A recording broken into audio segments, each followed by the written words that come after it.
sun is on a mad one today, man. How hot is it? 25 degrees, oh my word! There's no way it's 25. Using 10 boys and girls. Shut up. It's 16 degrees, my car is just hot inside. I guess inside my car is 25, 26 and outside is 17. Ugh. What is going on, guys? It's your boy AEllis here. I made a video a while back titling buying the right car. Basically that video is kind of like to help you choose the right first car. So for instance, when you just pass your test and kind of like trying to figure out what car to get.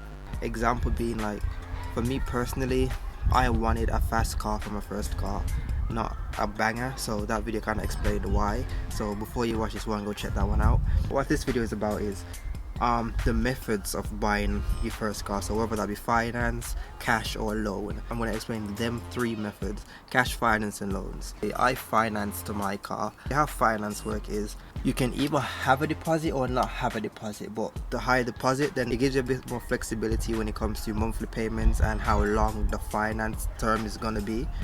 So for example, if you wanted to buy a car for like 10 grand and you had a deposit for like 5 grand, and let's say you wanted to pay it off in like 2 years, then you'll have to pay around £150 a month or something like that. If you wanted to pay off in a year, then probably £300, and so on and so forth. You can do the working out, but that's basically how it works. And another part with finance is they charge you interest. The interest varies from every different company. I'm with Santander. I can't remember what my interest is, but yeah, the interest varies and it adds on probably like an extra 2-3 grand on top of the cost of the car. That's kind of a downside, but I'll get to that in a minute. As I said, I wanted a fast car. I didn't want to bang. I could have just saved up my money and just went out and buy a car for like 2 grand or something like that, but I didn't think I would be happy with it because it's going to be slow. Like, I've driven slow cars and I just can't stand them. I love this boy so much. It's my baby. And for like 2 years now, it's time for a change. Obviously that's tied myself down with another finance deal because I ain't got the cash at the moment. Everyone has a different view on finance. I personally think finance is good and it can be bad. The bad part of finance is having something to pay every month for a set period of time. The good part about finance is if you haven't got the cash straight up, you can still get a nice car and obviously just have the monthly payments. But another main benefit of finance that I kind of wanted is credit rating. Obviously when I was 19 I had nil credit rating, so I couldn't get finance without a guarantor. I know someone right now that actually wanted a car but wasn't able to get one on finance because they haven't got a good credit score. For me, when I was 19, I never had a credit card. I never had like massive bills to pay, like mortgages and stuff like that, so I had no credit rating. This was like a help to build my credit rating for, like, because I do want a good credit rating for my future, like for when it comes to getting the mortgages and buying houses and stuff like that. Obviously you get better deals. I'll get onto loans in a minute, what actually needed to have a good credit score to get a good loan. But anyways, I couldn't get a finance deal without a guarantor. So because my mom owned a house and she owns a car and she has already finance deals and whatnot, basically a guarantor is if you don't make the payments, then they'll just go to that person and that person have to make the payments, and if they don't make the payments, then they'll just take the house or take the car or something like that. That's basically why they need a guarantor. Now that I have a guarantor and I'm paying my monthly bills, over time my credit rating builds, then hopefully next time I won't need a guarantor. It will be better for me. So when it comes to stuff like getting a loan and getting a mortgage and credit cards, I get better interest rates and better this and better that. That's one of the reasons why I went for finance instead of buying cash, and I got to get this bad boy.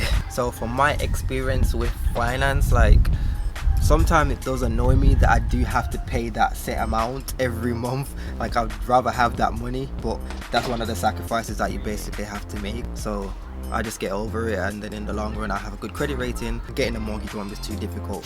As I'm editing this video, there's a few things I forgot to mention. I'll just cover it quickly. Basically, you might be thinking, what if I have an accident within the term of my finance deal? If you take this thing I call gap insurance, where you pay a set amount every month, then if the car is written off, then they give you the amount that the car was initially valued when you first bought it. So if you bought a car for 10 grand and you writ it off and the car is only valued 5 grand, they'll still give you 10 grand. That covers that. And another thing is, let's say you wanted to end the finance deal without selling the car, you just wanted to end the finance deal. There's this thing called voluntary termination. Once you've paid up half the contract, you're allowed to return it. I put a link in the description below and you just have a read of that. But back to the video. Now, buying cash, the pros and cons. I haven't bought cash before, so this is just going to be like what, in my opinion, what I think if I had bought cash. Just to start off by saying, insurance is the absolute killer these days. If I had 5 grand to buy a car and that's just the only 5 grand I've got, and I was like, oh yeah, I'm gonna get a car, and I just spent that 5 grand on a car, insurance is going to be around 2 grand.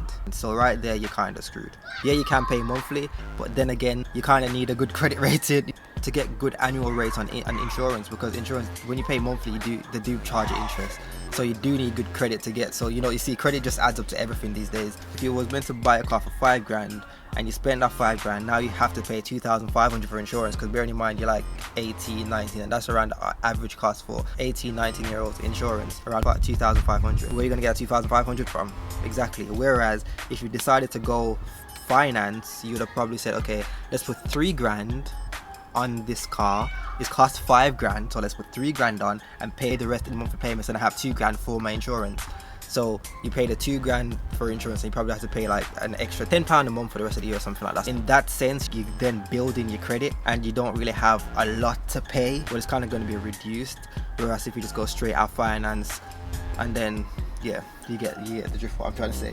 So the downside of buying cash is that you might just spend all your money and then have no money left for something else. And the upside of buying cash is that once you've bought it, it's yours and you don't have to worry about every monthly payments. Like, I always think about it like this: if I had 100 grand, what would I do with it? You can either buy an expensive car for 100 grand, you can buy a house for 100 grand. What would you do with it? If I had 100 grand right now, I'd probably buy 2 houses. And how would I do that? With mortgages. So mortgage is like a finance. So 20 grand for both houses, and then I'll pay monthly. So I got 2 houses and I've got like 60 grand remaining.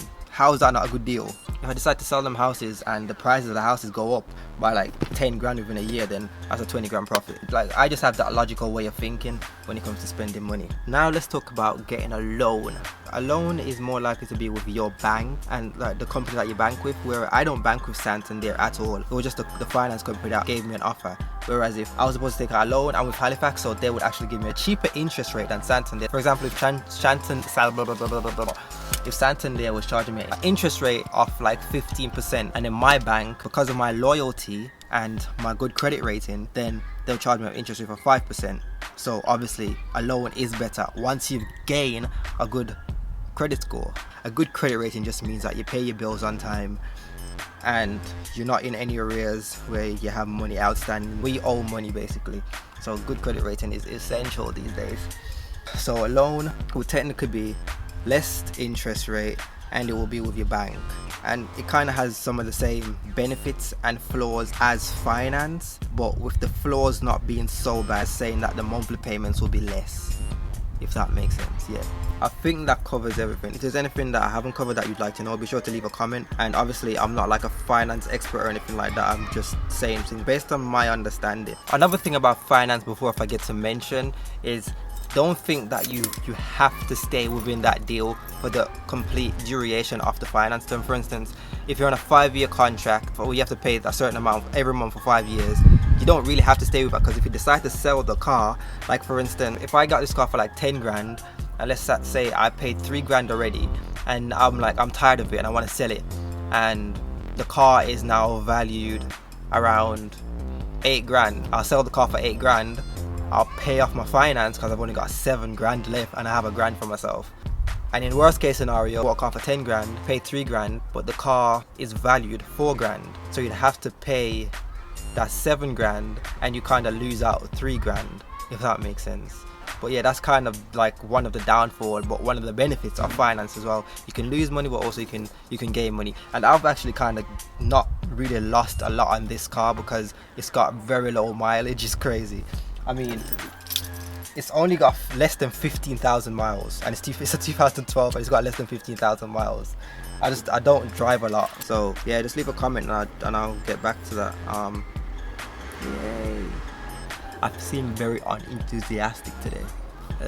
If that video was helpful, please be sure to drop a like, leave a comment and subscribe, and I'll see you on the next videos. Peace. Oh, I missed.